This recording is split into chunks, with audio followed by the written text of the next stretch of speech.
कभी कभी लाइफ इतनी इतनी दर्दनाक होती है, इतनी दुख भरी होती है, बर्दाश्त नहीं कर सकते।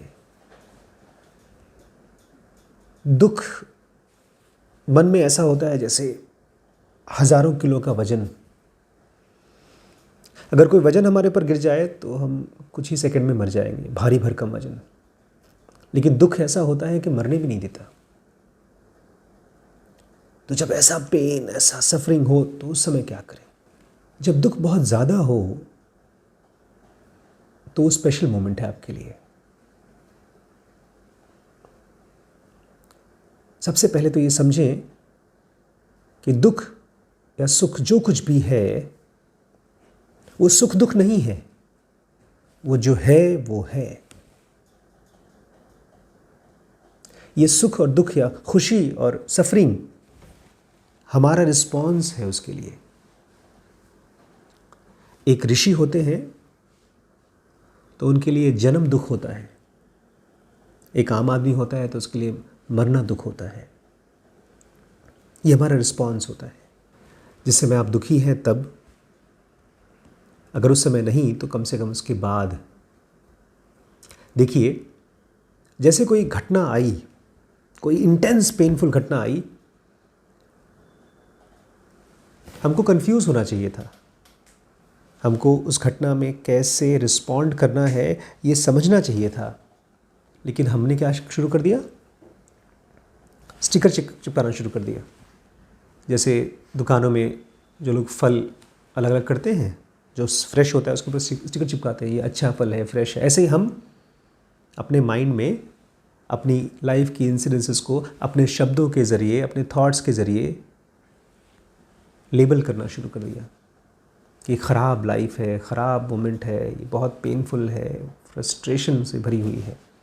और उस मोमेंट में जिस समय माइंड में थॉट्स चल चल के चिपका रहे हैं, उस मोमेंट पे इंसाइट्स नहीं मिलेंगी, क्योंकि इंसाइट तो लिया जाता है, रिसीव किया जाता है, और लेबल तो दिया जाता है।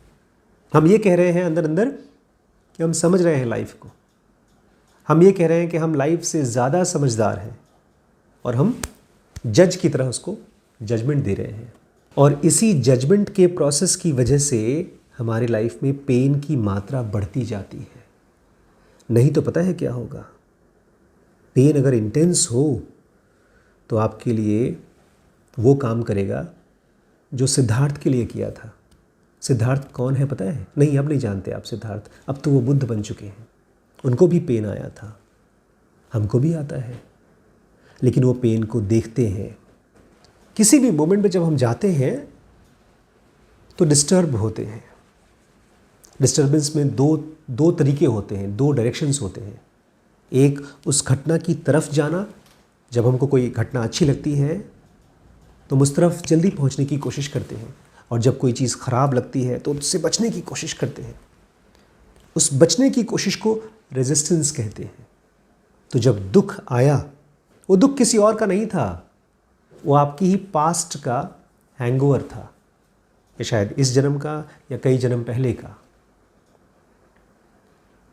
लेकिन उसके प्रति जब आप एक रेजिस्टेंस ऑफर करते हैं तो बेचारा दुख जिस काम के लिए आया था वो कर नहीं पाता है पूरा। वो आपको देने आया था फ्रीडम, वो आपको देने आया था इंसाइट, लेकिन आप उस रेजिस्टेंस की वजह से इंसाइट मिस कर जाते हैं। लेकिन अगर आप ऑब्ज़र्व करें उस पूरे इंसिडेंस को और अपने माइंड को उस इंसिडेंस के साथ, और ऑब्ज़र्व करें 1 दिन 2 दिन, जब तक है वो, जब तक पेनफुल कंडीशन है, किसी भी टाइप का पेन हो, उसको जाने न दे। कृष्णमूर्ति तो कहा करते थे, अपने पेन को ऐसे देखो जैसे कोई हीरे को अपने पास रखता है।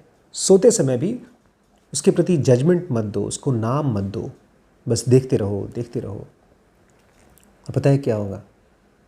आप स्नैप आउट हो जाएंगे, आप उसमें से अलग हो जाएंगे, और तब आपको पहली बार उस चीज़ का टेस्ट मिलेगा जिसको हम कहते हैं अंदर की फ्रीडम।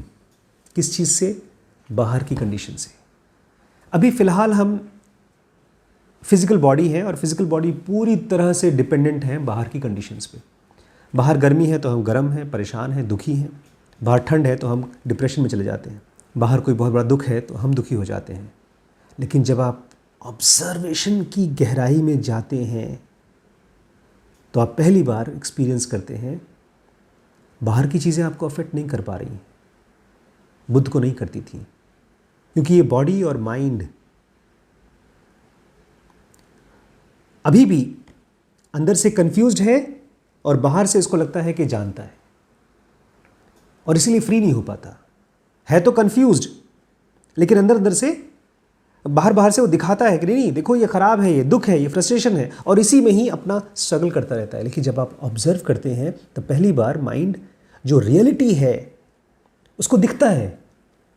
क्या है रियलिटी?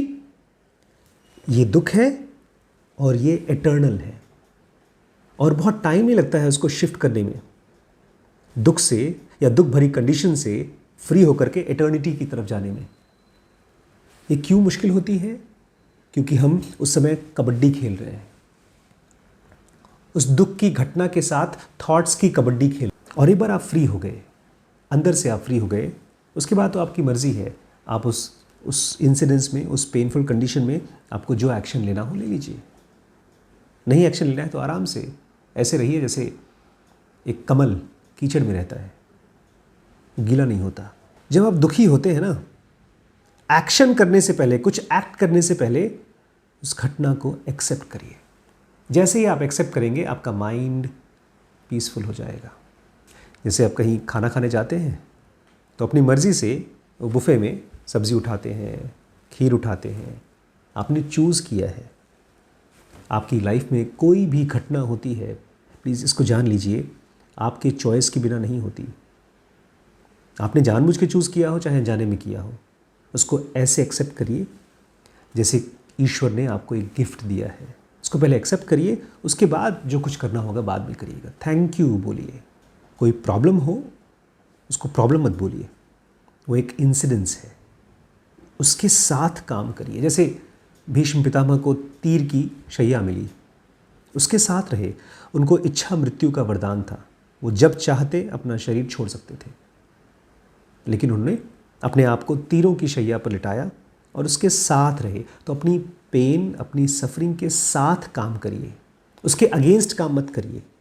अपनी पेन को अपना दोस्त बनाइए, अपना संगी बनाइए, साथी बनाइए, अपना दुश्मन नहीं। और तब पता है क्या होगा? बस वही होगा जैसा सभी ऋषि मुनियों की लाइफ में हुआ है। दुख आया ही है आपको फ्री करने के लिए, मैजिकल चीज़ हो जाएगी, मिराकुलसली आप फ्री हो जाएंगे, आपकी पूरी लाइफ यू टर्न ले लेगी, आप ट्रांसफॉर्म हो जाएंगे। इसलिए मैं कहता हूँ कोई भी पेनफुल घटना कंप्लेन करने के लिए नहीं है, भीख मांगने के लिए नहीं है। लाइफ आपको भिखारी बनाने के लिए तकलीफ नहीं दे रही है, वो आपको याद दिला रही है कहाँ फंसे हो तुम।